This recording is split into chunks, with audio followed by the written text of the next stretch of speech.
ഓം ശാന്തി. 8/1/2026 പ്രഭാതമുരളി മധുബൻ. മധുരമായ കുട്ടികളെ, ഒരിക്കലും മിഥ്യാ അഹങ്കാരത്തിലേക്ക് വരരുത്. ഈ രഥത്തിനും പൂർണ്ണ ആദരവ് നൽകൂ. ചോദ്യം: നിങ്ങൾ കുട്ടികളിൽ ആരാണ് കോടിമടങ്ങ് ഭാഗ്യശാലിയും ദുർഭാഗ്യശാലിയും? ഉത്തരം: ആരുടെ പെരുമാറ്റമാണോ ദേവതകളെപ്പോലെയുള്ളത്, ആരാണോ എല്ലാവർക്കും സുഖം നൽകുന്നത്, അവർ കോടിമടങ്ങ് ഭാഗ്യശാലികളാണ്. ആരാണോ തോറ്റുപോകുന്നത്, അവരെ ദുർഭാഗ്യശാലി എന്ന് പറയും.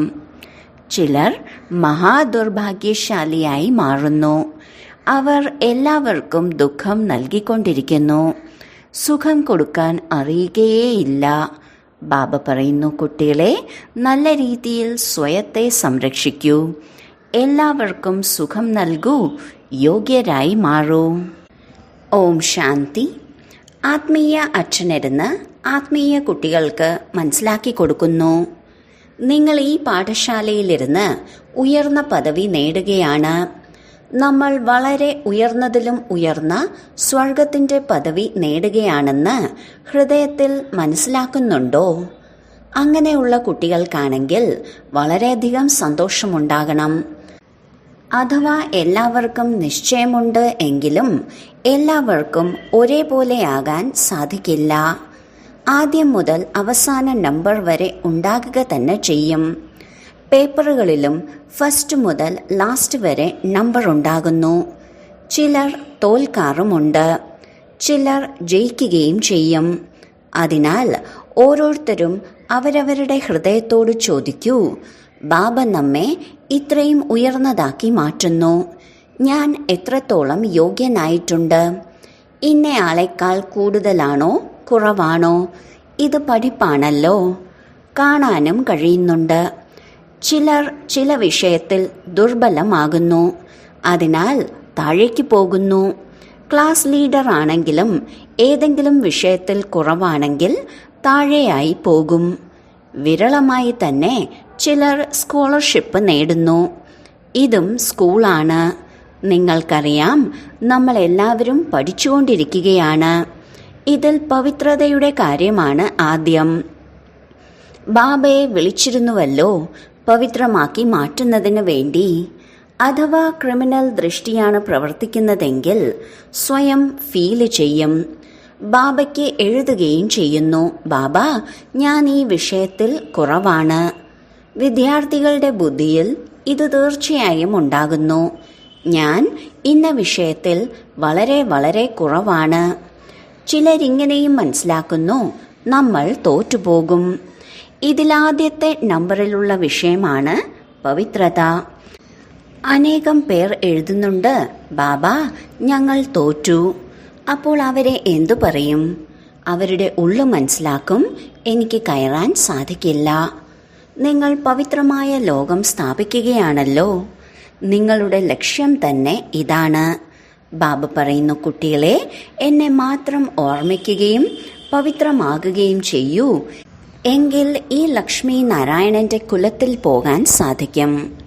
ടീച്ചർ മനസ്സിലാക്കും, ഇവർക്ക് ഇത്രയും ഉയർന്ന പദവി നേടാൻ സാധിക്കുമോ ഇല്ലയോ? ബാബയാണ് സുപ്രീം ടീച്ചർ. ഈ ദാതയും സ്കൂളിൽ പഠിച്ചിട്ടുള്ളതാണല്ലോ. ചില യുവാക്കൾ ഇങ്ങനെ മോശമായ കാര്യം ചെയ്യുന്നുണ്ട്. അതിനവസാനം മാസ്റ്റർക്ക് ശിക്ഷ നൽകേണ്ടി വരുന്നു. മുൻപ് വളരെ കടുത്ത ശിക്ഷകൾ നൽകിയിരുന്നു. ഇപ്പോൾ ശിക്ഷ മുതലായവ കുറച്ചിരിക്കുകയാണ്. അതിനാൽ വിദ്യാർത്ഥികൾ കുറെ കൂടി മോശമായിരിക്കുന്നു. ഇന്നത്തെ കാലത്ത് വിദ്യാർത്ഥികൾ എത്ര പ്രശ്നമാണ് ഉണ്ടാക്കുന്നത്. വിദ്യാർത്ഥികളെ ന്യൂ ബ്ലഡ് എന്ന് പറയുമല്ലോ. നോക്കൂ, അവർ എന്തെല്ലാമാണ് ചെയ്യുന്നത്. തീയിടുന്നു, തൻ്റെ യുവത്വം കാണിക്കുകയാണ്. ഇത് തന്നെയാണ് ആസുരീയ ലോകം. യുവാക്കൾ തന്നെയാണ് വളരെയധികം മോശമായിരിക്കുന്നത്. അവരുടെ ദൃഷ്ടി വളരെയധികം ക്രിമിനലാകുന്നു. കാണുമ്പോൾ വളരെ നല്ലതായി തോന്നുന്നു.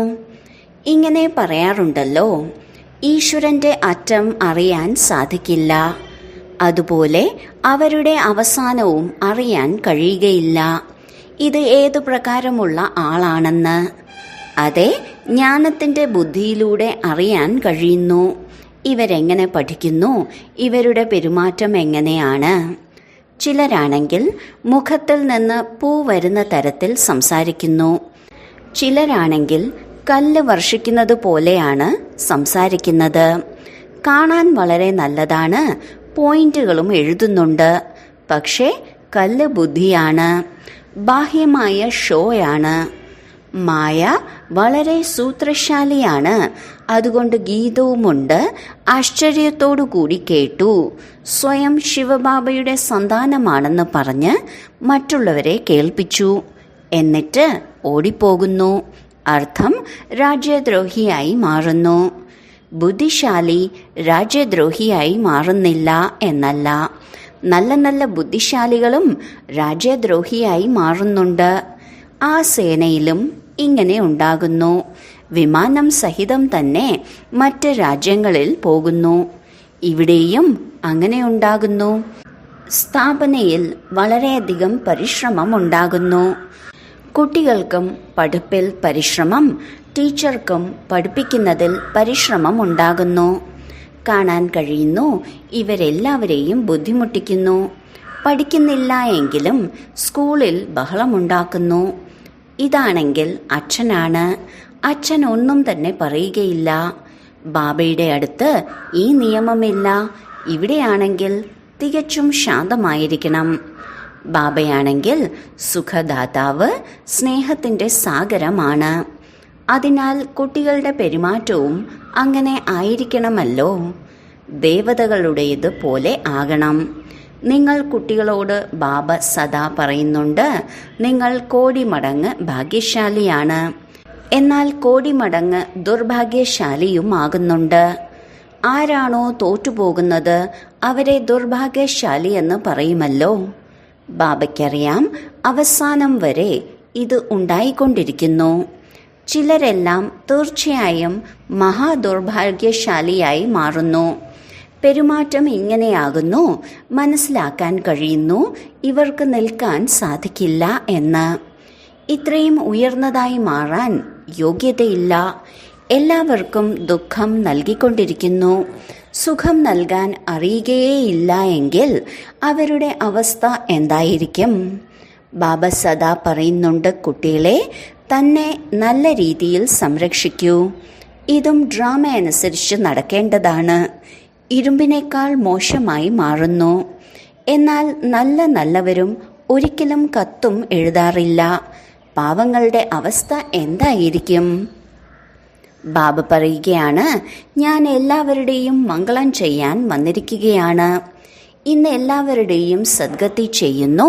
നാളെ പിന്നെ ദുർഗതിയുണ്ടാകുന്നു.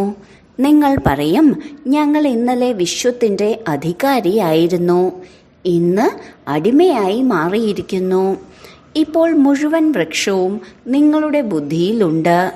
ഇത് അത്ഭുതകരമായ വൃക്ഷമാണ്. മനുഷ്യർക്ക് ഇതും അറിയുകയില്ല. ഇപ്പോൾ നിങ്ങൾക്കറിയാം, കൽപ്പം എന്ന് പറഞ്ഞാൽ പൂർണ്ണമായും 5000 വർഷത്തിന്റെ കൃത്യമായ വൃക്ഷമാണ്. ഒരു സെക്കൻഡിന്റെ പോലും വ്യത്യാസം ഉണ്ടാകില്ല. ഈ പരിധിയില്ലാത്ത വൃക്ഷത്തിന്റെ ജ്ഞാനം നിങ്ങൾ കുട്ടികൾക്കിപ്പോൾ ലഭിച്ചുകൊണ്ടിരിക്കുന്നു. ജ്ഞാനം നൽകുന്നത് വൃക്ഷപതിയാണ്. ബീജം വളരെ ചെറുതാണ്.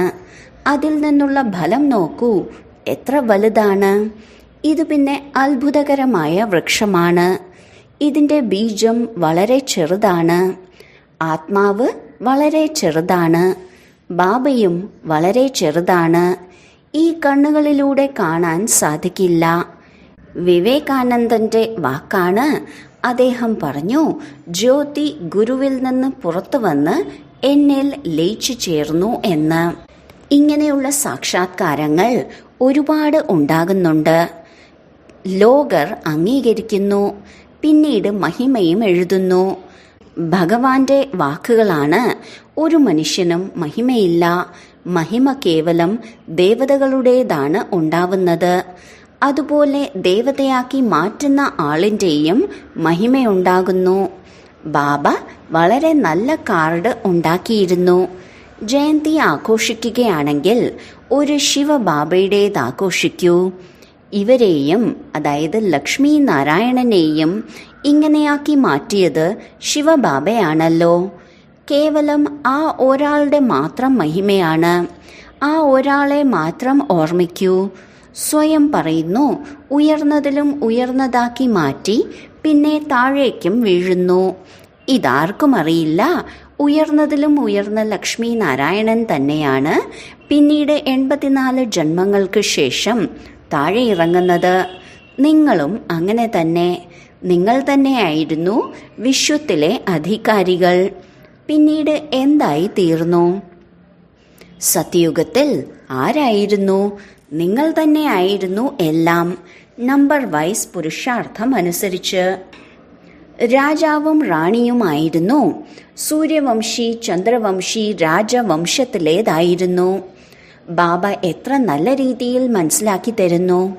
ഈ സൃഷ്ടി ചക്രത്തിന്റെ ജ്ഞാനം നിങ്ങൾ കുട്ടികളുടെ ബുദ്ധിയിൽ എല്ലായ്പ്പോഴും ഉണ്ടായിരിക്കണം. നിങ്ങൾ ചൈതന്യ ലൈറ്റ് ഹൗസ് ആണ്. മുഴുവൻ പഠിപ്പും ബുദ്ധിയിൽ ഉണ്ടായിരിക്കണം. എന്നാൽ ആ അവസ്ഥ ഉണ്ടാകുന്നില്ല. ഉണ്ടാകും.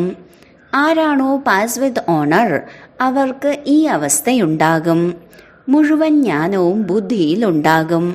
ബാബയുടെ ഓമന സ്നേഹി കുട്ടികളെന്ന് അപ്പോൾ പറയും. അങ്ങനെയുള്ള കുട്ടികൾക്ക് ബാബ സ്വർഗത്തിന്റെ രാജ്യഭാഗ്യം അർപ്പിക്കുന്നു. പറയുന്നു, ഞാൻ രാജ്യം ഭരിക്കുന്നില്ല, നിങ്ങൾക്ക് നൽകുകയാണ്. ഇതിനെയാണ് നിഷ്കാമ സേവനമെന്ന് പറയുന്നത്. കുട്ടികൾക്കറിയാം ബാബ നമ്മെ ശിരസിന് മുകളിൽ കയറ്റുന്നു. അതിനാൽ അങ്ങനെയുള്ള ബാബയെ എത്ര ഓർമ്മിക്കണം. ഇതും ഉണ്ടാക്കപ്പെട്ടിട്ടുള്ള ഡ്രാമയാണ്. ബാബ സംഗമത്തിൽ വന്ന് എല്ലാവർക്കും സദ്ഗതി നൽകുന്നു. നമ്പർ വൈസ് പുരുഷാർത്ഥം അനുസരിച്ച്. ഒന്നാം തരം ഉയർന്നത് തികച്ചും പവിത്രം. നമ്പർ ലാസ്റ്റ് തികച്ചും അപവിത്രം. സ്നേഹസ്മരണ ബാബ എല്ലാവർക്കും നൽകുന്നു. ബാബ എത്ര നല്ല രീതിയിലാണ് മനസ്സിലാക്കി തരുന്നത്. ഒരിക്കലും മിഥ്യ അഹങ്കാരം വരരുത്. ബാബ പറയുന്നു, ജാഗ്രതയോടെ കഴിയണം. രഥത്തിനും ആദരവ് നൽകണം.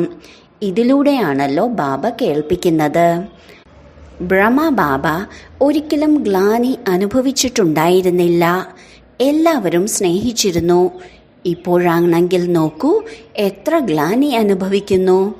ചിലർ രാജ്യദ്രോഹിയായി മാറി ഓടിപ്പോയെങ്കിൽ അവരുടെ ഗതി എന്തായിരിക്കും? തോറ്റുപോകുമല്ലോ. ബാബ മനസ്സിലാക്കി തരികയാണ്, മായ അങ്ങനെയാണ്. അതിനാൽ വളരെ ജാഗ്രതയോടെ ഇരിക്കൂ.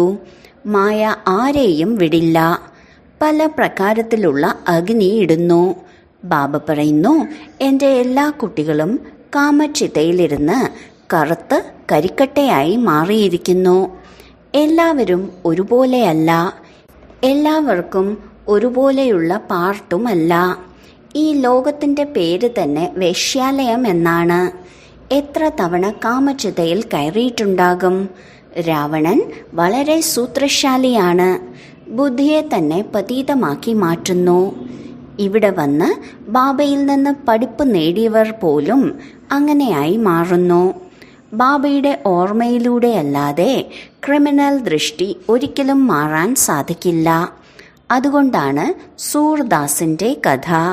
അതാണെങ്കിൽ ഉണ്ടാക്കിയ കാര്യമാണ്, ദൃഷ്ടാന്തവും നൽകുന്നു.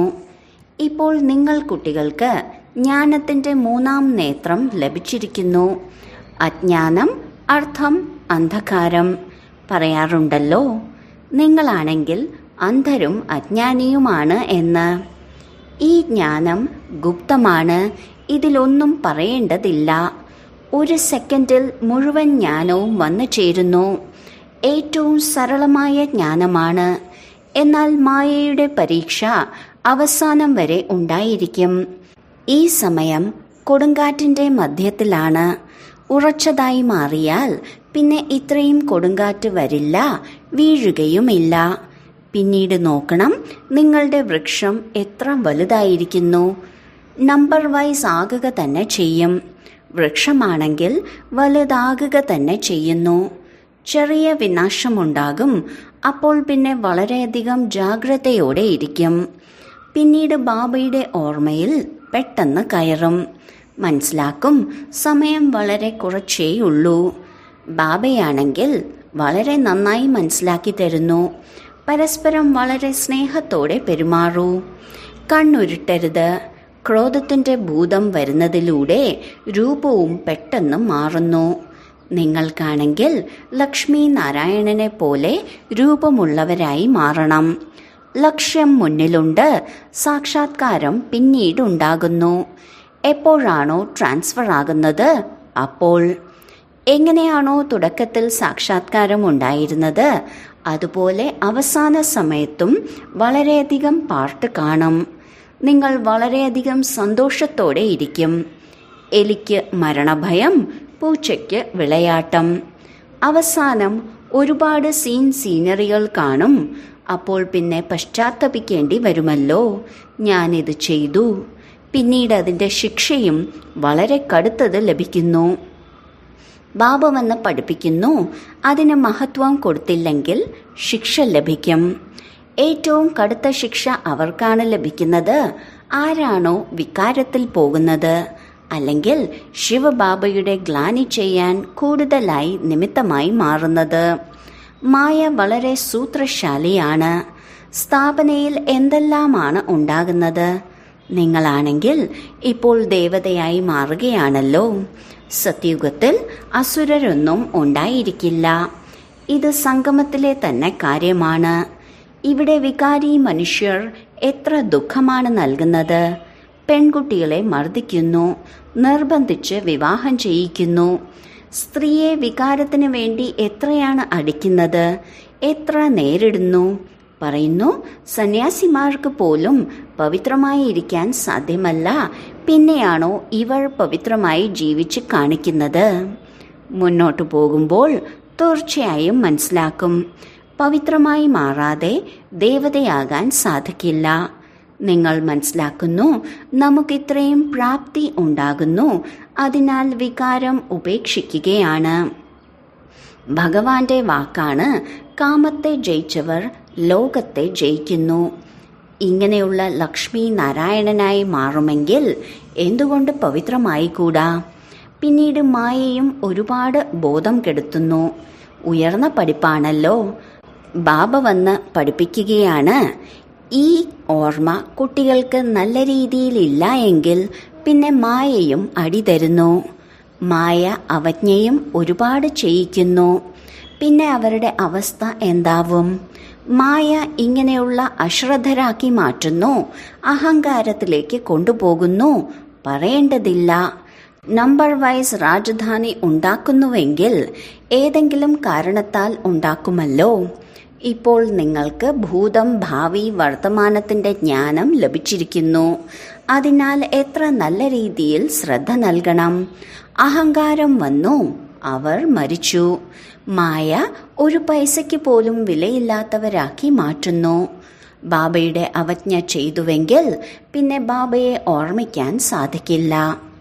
ശരി, വളരെ കാലത്തെ വേർപാടിന് ശേഷം തിരിച്ചു കിട്ടിയ മധുരമായ കുട്ടികളെ പ്രതി മാതാവും പിതാവുമായ ബാബ്ദാദയുടെ സ്നേഹസ്മരണയും സുപ്രഭാതവും. ആത്മീയ അച്ഛൻ്റെ ആത്മീയ കുട്ടികൾക്ക് നമസ്കാരം. ധാരണയ്ക്കുള്ള മുഖ്യ സാരം: 1. പരസ്പരം വളരെ സ്നേഹത്തോടെ നടക്കണം. ഒരിക്കലും ക്രോധത്തിൽ വന്ന് പരസ്പരം കണ്ണുരുട്ടി കാണിക്കരുത്. ബാബയുടെ അവജ്ഞ ചെയ്യരുത്. 2. പദവിയോടുകൂടി പാസ്സാകുന്നതിന് വേണ്ടി പഠിപ്പ് ബുദ്ധിയിൽ വെക്കണം. ചൈതന്യ ലൈറ്റ് ഹൗസായി മാറണം. രാവും പകലും ജ്ഞാനം ബുദ്ധിയിൽ കറങ്ങിക്കൊണ്ടിരിക്കണം. വരദാനം: സർവശക്തനായ ബാബയുടെ അതോറിറ്റിയിലൂടെ ഓരോ കാര്യവും സഹജമാക്കി മാറ്റുന്ന സദാ മുറിയാത്ത നിശ്ചയ ബുദ്ധിയായി ഭവിക്കട്ടെ. നമ്മൾ ഏറ്റവും ശ്രേഷ്ഠനായ സർവശക്തനായ അച്ഛൻ്റെ അതോറിറ്റിയിലൂടെ എല്ലാ കാര്യങ്ങളും ചെയ്യുന്നവരാണ്. ഇതിത്രയും മുറിയാത്ത നിശ്ചയമുണ്ടായിരിക്കണം. അതാർക്കും മുറിക്കാൻ സാധിക്കരുത്. ഇതിലൂടെ എത്ര തന്നെ ഏതെങ്കിലും വലിയ കാര്യങ്ങൾ ചെയ്തുകൊണ്ടും അതിസഹജമായ അനുഭവം ചെയ്യും. ഇക്കാലത്ത് ശാസ്ത്രം ഇങ്ങനെയുള്ള യന്ത്രങ്ങൾ തയ്യാറാക്കിയിട്ടുണ്ട്. അതിലൂടെ ഏത് പ്രശ്നത്തിൻ്റെയും ഉത്തരം എളുപ്പത്തിൽ തന്നെ ലഭിക്കുന്നു. ബുദ്ധി പ്രയോഗിക്കേണ്ട ആവശ്യമേ വരുന്നില്ല. അതേപോലെ സർവശക്തനായ അതോറിറ്റിയെ കൂടെ വയ്ക്കുകയാണെങ്കിൽ എല്ലാ പ്രശ്നങ്ങളുടെയും ഉത്തരം സഹജമായി ലഭിക്കുന്നു. മാത്രമല്ല സഹജമായ മാർഗത്തിൻ്റെ അനുഭൂതിയും ഉണ്ടാകുന്നു. സ്ലോഗൻ: ഏകാഗ്രതയുടെ ശക്തി പരവശസ്ഥിതിയെപ്പോലും പരിവർത്തനപ്പെടുത്തുന്നു. അവ്യക്ത സൂചന: ഈ അവ്യക്ത മാസത്തിൽ ബന്ധനമുക്തരായിരുന്ന് ജീവൻ മുക്ത സ്ഥിതിയുടെ അനുഭവം ചെയ്യൂ. ബ്രാഹ്മണ ജീവിതത്തിന്റെ രസം ജീവൻ മുക്ത സ്ഥിതിയിലാണ്. വേറിടുക അർത്ഥം മുക്തമാകുക. സംസ്കാരത്തിന് മേലും ചായവില്ല. എന്ത് ചെയ്യും, എങ്ങനെ ചെയ്യും, ചെയ്യാൻ ആഗ്രഹിച്ചിട്ടില്ലായിരുന്നു, പക്ഷെ സംഭവിച്ചു പോയി. ഇതിനെയാണ് ജീവൻ ബന്ധനത്തിൽ വരിക എന്ന് പറയുന്നത്. ഇഷ്ടമില്ലായിരുന്നു എങ്കിലും നല്ലതായി തോന്നി, ശിക്ഷണം കൊടുക്കേണ്ടതായിരുന്നു, പക്ഷേ ദേഷ്യപ്പെട്ടു പോയി. ഇതാണ് ജീവൻ ബന്ധന സ്ഥിതി. ബ്രാഹ്മണനർത്ഥം ജീവൻ മുക്തം. ഒരിക്കലും അങ്ങനെയുള്ള ഏതെങ്കിലും ബന്ധനത്തിൽ ബന്ധിക്കപ്പെടുക സാധ്യമല്ല. ഓം ശാന്തി.